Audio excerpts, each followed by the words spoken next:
Assalamualaikum warahmatullahi wabarakatuh. Yang terhormat Bapak Ibu dosen uji kinerja. Perkenalkan, nama saya adalah Sudesin. Saya adalah mahasiswa PPG Guru Tertentu periode 2 tahun 2025 di LPTK Universitas Muhammadiyah Malang dengan nomor induk mahasiswa 20611063130287. Hari ini saya akan melaksanakan praktik pembelajaran dalam rangka penilaian uji kinerja di MA Nurul Islam Desa Sukaweneng, Kecamatan Tambah, Bawean, Kabupaten Gresik, dengan mata pelajaran PPKN dengan materi norma dan usul. Untuk lebih jelasnya, kita ikuti video berikut ini. Assalamualaikum warahmatullahi wabarakatuh.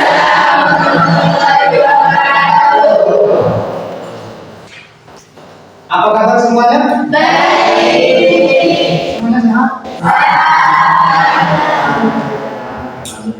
Sebelum kita lanjut, ada baiknya kita berdoa dulu, semoga pembelajaran kita kali ini berjalan lancar dan mendapat manfaat.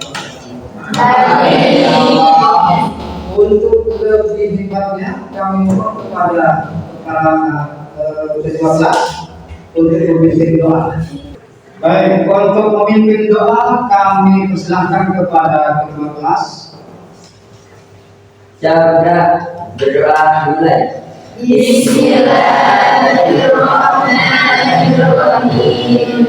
Raditu billahi wa bil Islam dinan wa bi Muhammadin nabiyyan wa rasulan. Rabbi zidna ilma warzuqna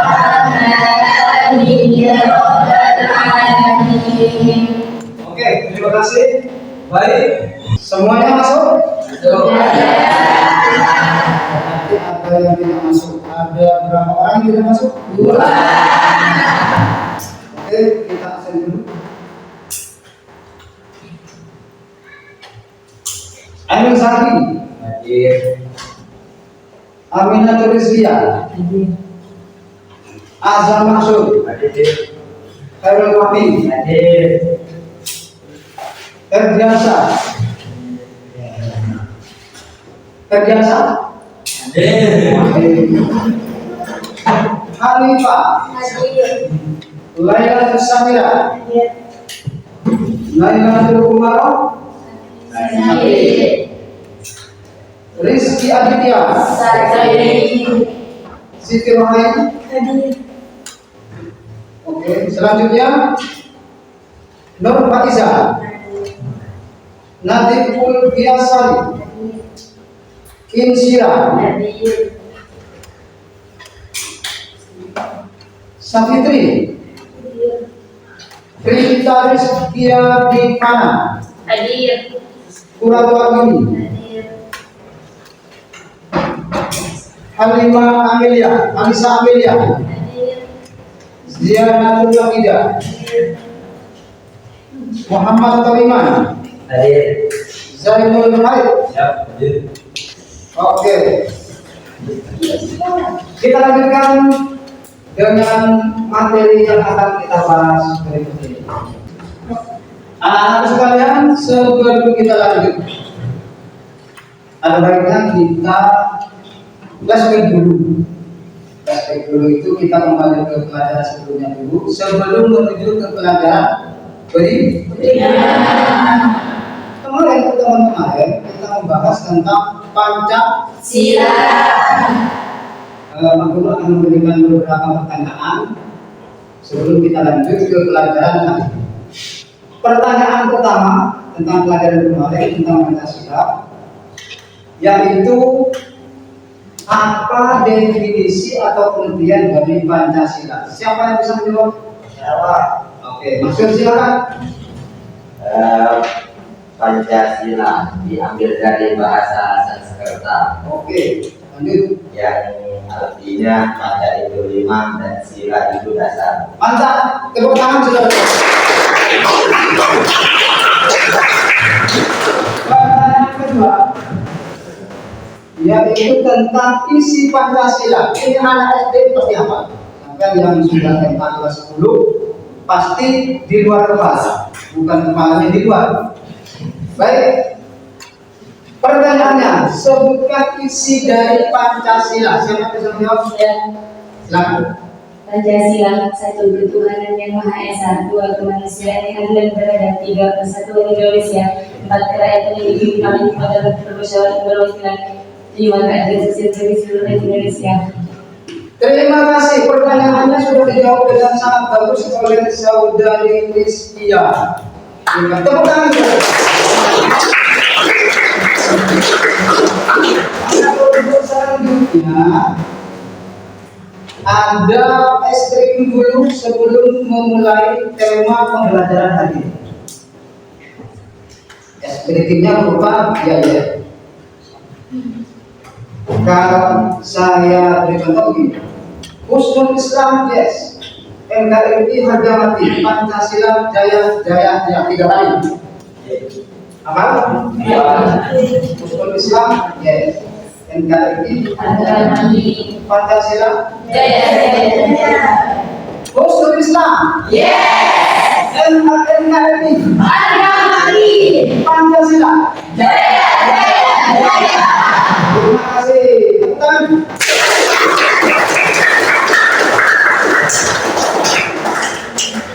Baik anak-anak sekalian, sebelum kita memulai materi, kami jelaskan dulu tujuan pembelajaran tentang tema yang berkaitan dengan norma dan hukum.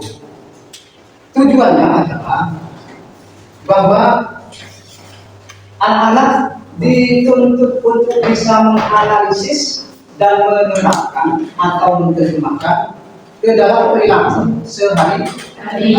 Itu tujuan utama. Sudah paham semua ya? Oke, kita lanjut ke pembahasan materi. Materinya adalah norma dan hukum. Dua kata ini punya makna, punya definisi masing-masing, tetapi saling berkaitan. Oke, Bapak akan menerangkan satu persatu apa itu norma, apa itu hukum. Di sini di layar sudah diterangkan tentang pengertian norma. Norma adalah aturan atau pedoman hidup yang berlaku di masyarakat. Jadi titik berat kata itu adalah aturan dan pedoman hidup. Jadi intinya kalau sudah berbentuk aturan dan juga pedoman hidup, berarti itu disebut norma.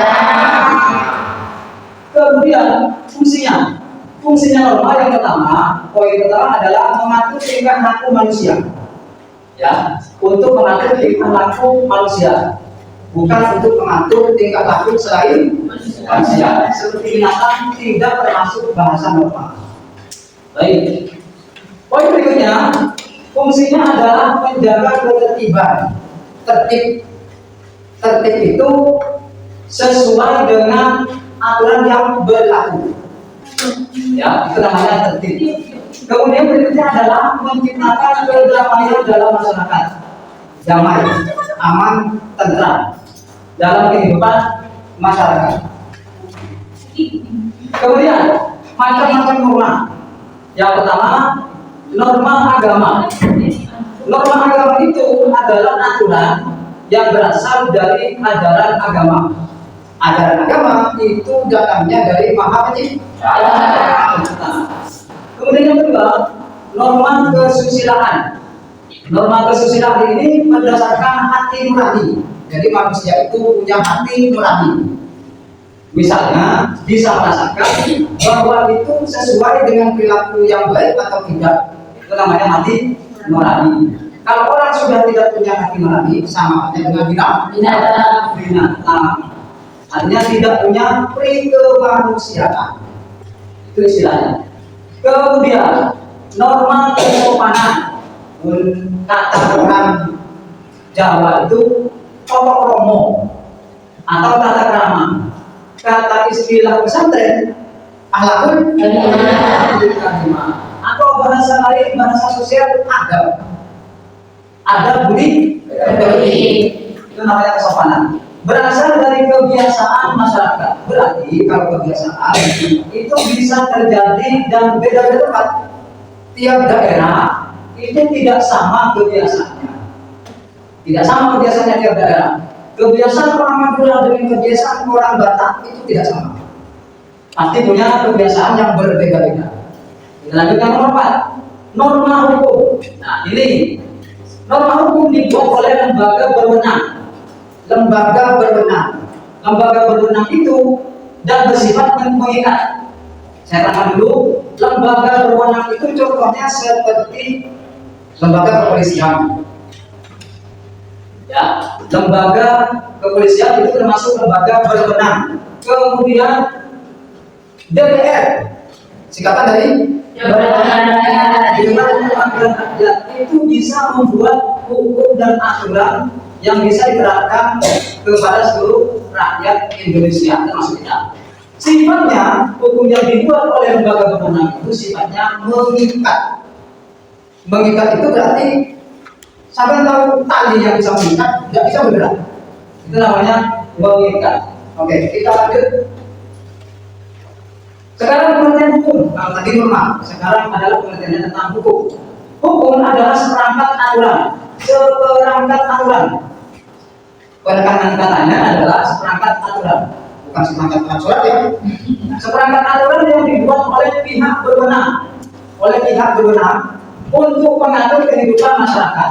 Jadi pihak berwenang atau pihak berwajib istilahnya itu membuat peraturan-peraturan untuk mengatur kehidupan masyarakat, baik kehidupan masyarakat di jalan raya ataupun bermasyarakat dalam kehidupan sosial bertetangga bermasyarakat di kehidupan masyarakat masing-masing. Itu terikat oleh aturan yang dibuat oleh pihak yang berwenang. Kemudian ciri hukum itu bersifat mengikat. Tadi sudah disebut di atas tentang definisinya hukum, yaitu pertama sifatnya mengikat. Kalau sudah ada ikatan antara hukum dengan pelaku hukum itu sifatnya mengikat. Nah, kemudian yang kedua, memiliki sanksi tegas. Beda dengan norma. Kalau hukum itu memiliki sanksi yang tegas. Contoh, pelanggaran hukum di berlalu lintas. Itu kalau ada pelanggaran yang diketahui oleh polisi lalu lintas yang disebut polantas, itu akan dikenai sanksi tegas. Misalnya pelanggaran tidak memakai helm dan seterusnya. Itu akan diberi sanksi tegas sesuai aturan lalu lintas yang berlaku. Oke, selanjutnya ciri berikutnya adalah dibuat oleh lembaga berwenang. Juga di atas tadi pengertiannya sudah disebut bahwa hukum itu adalah dibuat oleh pihak atau dibuat oleh lembaga yang berwenang. Berwenang itu maksudnya punya kewenangan atau punya otonom, punya hak otonom untuk membuat undang-undang atau peraturan. Oke, kita lanjut. Sekarang adalah fungsi hukum. Apa saja fungsinya? Poin pertama adalah menjamin keadilan. Oke, kita bahas adil dulu. Adil itu menurut bahasa pesantren, siapa yang bisa menyebutkan dalam bentuk bahasa Arab? Alia. Watu syai'in fi mahalihi. Artinya menempatkan sesuatu pada tempatnya. Betul. Itu berarti adil, menempatkan sesuatu pada tempatnya. Oke. Kemudian menjaga ketertiban masyarakat. Tadi sudah disebutkan juga di fungsi norma ada fungsinya adalah menjaga ketertiban masyarakat supaya kehidupan masyarakat itu tertib di semua lini, di semua bidang. Itu harus menggunakan aturan yang jelas supaya supaya kita memberikan perlindungan hukum yang jelas. Kemudian yang ketiga, keempat, menjadi pedoman bertingkah laku. Namanya orang pasti tidak luput dari namanya tingkah laku. Tingkah laku atau perbuatan atau action. Tingkah laku itu diikat oleh undang-undang atau hukum yang berlaku. Nah, kemudian selanjutnya adalah apa sih perbedaan norma dan hukum? Sekarang saya jelaskan saja. Perbedaan norma. Norma berlaku dalam masyarakat. Berlaku dalam masyarakat. kebaikannya dalam masyarakat, bukan di pihak-pihak lain seperti pemerintah, bukan. Itu lembaga. Kemudian sanksinya tidak selalu tegas. Sanksinya tidak selalu tegas. Mungkin ada yang tegas, tetapi tidak selalu. Ya, sanksinya tidak selalu tegas. Contohnya apa? Sanksinya tidak tegas. Misalnya temannya yang melakukan sesuatu yang melanggar norma, itu biasanya sanksinya disebut sanksi sosial. Apa itu sanksi sosial? Masyarakat sekelilingnya biasanya mengucilkan, tidak begitu menghargai, atau tidak begitu menganggap. Istilah pesantrennya disebut wujud tubuh keadaan. Keadaan ini ada, tetapi tidak dianggap ada. Adanya seperti tidak. Nah, kemudian kalau hukum itu dibuat oleh lembaga yang berwenang, tadi sudah. Lembaga yang berwenang seperti kepolisian atau aparat pemerintah yang berwenang. Kemudian hukum sanksinya tegas dan mengikat, kebalikan dari norma. Kalau hukum itu sanksinya tegas dan mengikat, itu jelas. Kalau sudah salah harus dihukum, baik anaknya pejabat ataupun bukan pejabat, seperti rakyat biasa seperti kita. Kalau salah jelas harus dihukum sesuai dengan aturan hukum yang berlaku. Oke, kita lanjut. Oke, kita lanjutkan pelajaran berikutnya. Sekarang kita tunjukkan dengan menonton sebuah video. Video ini adalah kasus pelanggaran hukum. Nanti setelah sampai menonton video, saya akan membagikan LKPD per kelompok yang tugasnya menjawab dari pertanyaan yang sudah saya bagikan nanti. Ya? Iya. Kita mulai dari menonton video dulu.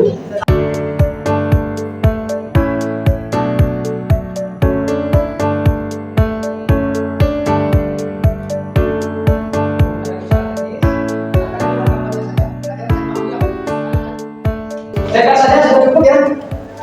Kita bagikan LKPD untuk mengerjakan per kelompok. Nanti per kelompok kalau ada waktu semuanya di depan untuk menjelaskan seputar video yang tadi melalui pertanyaan dari lembaga yang sudah saya bagikan. Oke siap? Siap. Siap? Siap. Oke.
silakan Pak. Pertanyaannya pilih yang mana? Kasus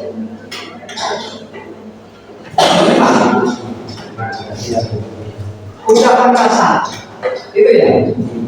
Oke, pertanyaannya, ucapan kasar pada orang tua, guru dan orang lain termasuk pelanggaran norma apa? Nah, jelaskan alasan Anda. Silakan dijawab.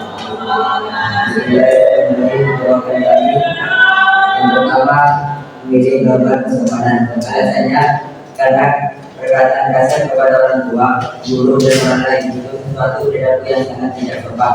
Sebab status kami masih menjadi anak dari orang tua, menjadi siswa dari guru dan masyarakat dari orang lain. Maka kami memilih yang sopan. Anda silakan.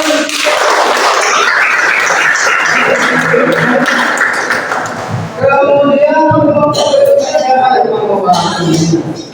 kelompok Alexander jadi diwakili oleh Alifah. Sementara pertanyaannya apa tadi? Nomor berapa? Saya perwakilan di kelompok Alexander untuk menerangkan pertanyaan yang sudah diberikan tadi, yaitu tidak melaksanakan puasa di bulan Ramadan adalah termasuk pelanggaran norma apa? Bukankah ada saja? Iya. Terus Alasan kelompok saya dimaksud norma agama karena puasa di bulan Ramadan adalah sesuatu yang diperintahkan atau dianjurkan oleh Allah Subhanahu wa Ta'ala, sehingga semua umat Islam diwajibkan berpuasa di bulan Ramadan. Dan jika masih ada yang tidak berpuasa di bulan Ramadan, maka ia sudah melanggar norma agama. sudah tuh? Sudah. Oke, silakan tutup. Assalamualaikum warahmatullahi wabarakatuh. Mana? Kemudian yang selanjutnya kelompok yang mana itu? Kelompok apa tadi? Gawat. Wah, bukan. Assalamualaikum warahmatullahi wabarakatuh. Waalaikumsalam warahmatullahi wabarakatuh. Menjawab pertanyaan yang diberikan oleh Pak Guru. Saya bacakan dulu soalnya ya. Kasus pemerkosaan dan penjagaan masuk pelanggaran norma apa? Perkembangan Alexander. Jawaban dari kelompok saya adalah ada 3. Yang pertama adalah norma hukum, norma kesusilaan, dan juga norma agama. Kelompok saya memilih norma hukum karena alasannya melanggar perundang-undangan yang berlaku di Indonesia. Yang kedua, melanggar norma kesusilaan. Kelompok saya juga memilih norma kesusilaan karena perbuatan itu bersangkutan dengan hubungan terlarang atau hubungan bukan suami istri. Yang ketiga, melanggar norma agama. Kelompok saya juga memilih norma itu karena terkait dengan perzinahan. Mungkin ini yang dapat saya sampaikan. Assalamualaikum warahmatullahi wabarakatuh.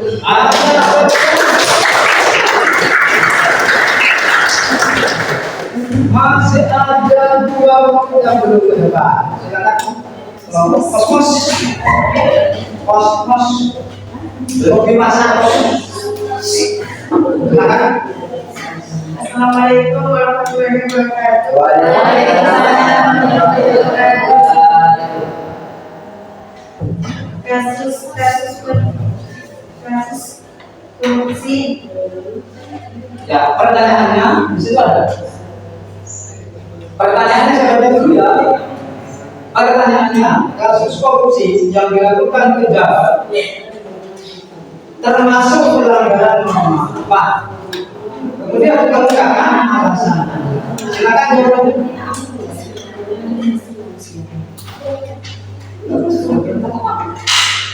Alasannya bertentangan dengan undang-undang. Dan karena korupsi dan kasus ini adalah kasus yang paling ramai dibicarakan pada saat ini. Ya sudah.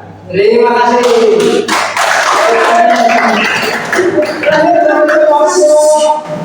Apa tadi ya? Blender. Blender. Blender. Ya, silakan Afif. Assalamualaikum.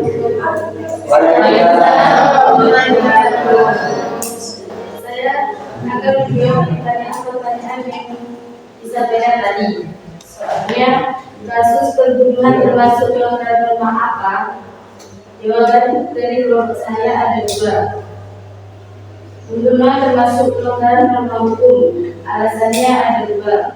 Pembunuhan itu bertentangan dengan undang-undang yang berlaku dan melanggar hak asasi manusia. Sudah cukup? Silakan kembali ke tempat.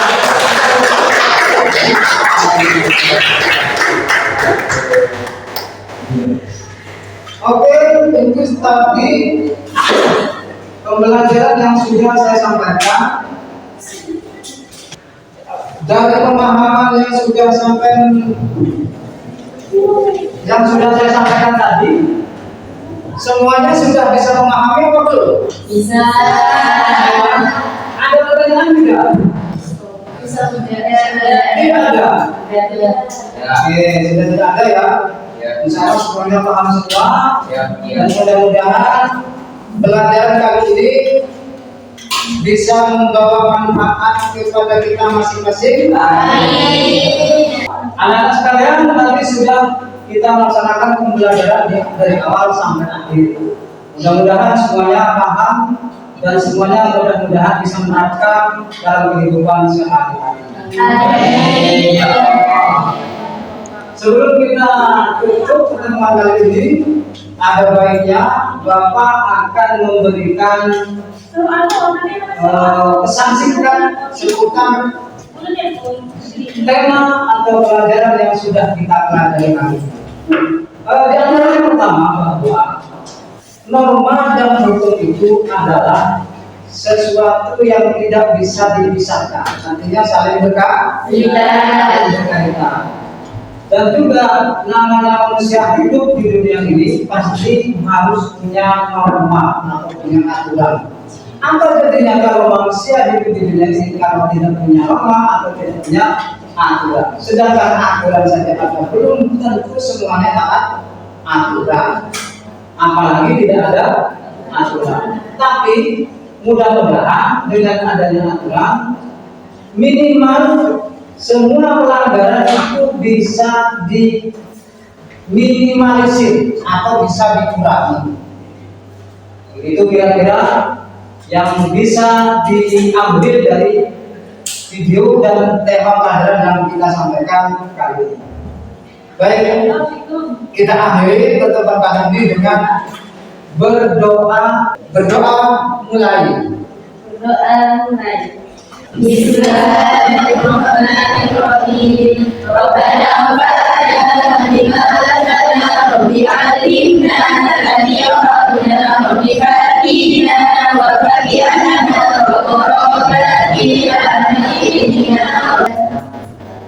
Oke, terima kasih.